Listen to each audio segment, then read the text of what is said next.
Nine, congratulations. You had such a fantastic game number 3. But the thing I really want to talk about is this Dark Willow mid. How do you go about like theory crafting these mid players, right? Because that's what you're renowned for, is bringing out some of the wildest stuff in mid. So how do you go about theory crafting it, and how did this Dark Willow specifically come about?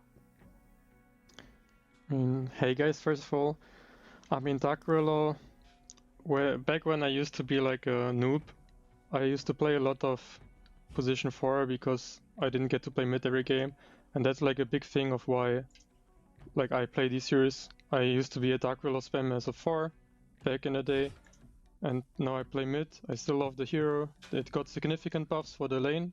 I think it's good. Those weren't even like the best games against it, honestly. Like for it, it's not easy to play into Mars, but I think the hero is good right now.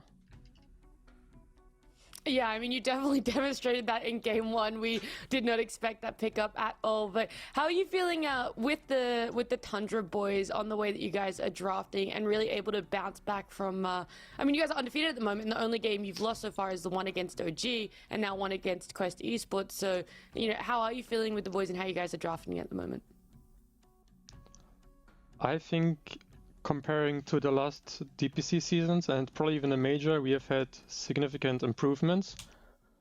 We kind of got our drafting figured out right now, I think.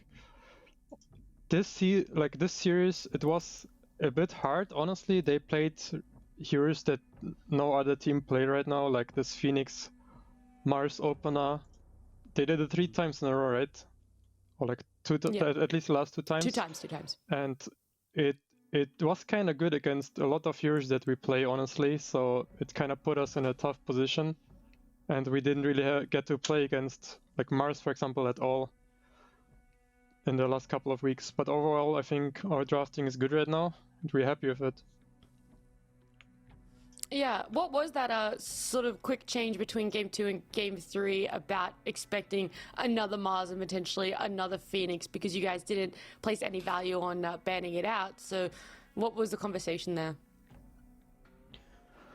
I mean, the biggest thing was when you have this kind of team fight, just important that we also don't give the enemy some laning type of hero, a map type of hero like that controls the map. In game 2 they had like the TA and like some Void Spirit with Manta that were just constantly pushing out lanes, and that made us like, we didn't really get to play the map well, and the only fights we got were in their advantage when they have Mars Phoenix, and that's why the game is super hard. So we just tried to look at that at game 3 and not end up against the same heroes. We banned the Void Spirit, and they ended up having a Morphling instead and the Wind Ranger, so it was a different game, which favored us more, I think. Okay. Tid, you want to go to your questions? Sure. All right. Congrats on the win, mate. First of all, why Willow over Zeus in game 1? Like, has Zeus been like nerfed or something? I see this Terrorblade, this like Void Mag lineup. Like, old school Tundra would have fucking slapped in that Zeus right there, clean draft. But did you just lose faith? I've kind of given up on the Zeus. Yeah, I lost faith, and he's no longer my god. Yeah, that's pretty much about it. Like, the Zeus, it doesn't feel that good anymore. I don't know. I don't like the changes, honestly. Sure, fair enough. And final quick question from me was, in this third game, when you lost that second Aegis, what was kind of the feeling in the team? Because you had a very kind of momentum-based lineup, and then suddenly, like, the Morphs getting this Aegis, they're kind of getting back onto the map. Like, were you already kind of expecting it to be a very difficult game, or like, what was the kind of the feeling within the team? Overall, it wasn't that easy for us at that point anymore. Like, the fights were pretty hard. We didn't have a clear way of initiating.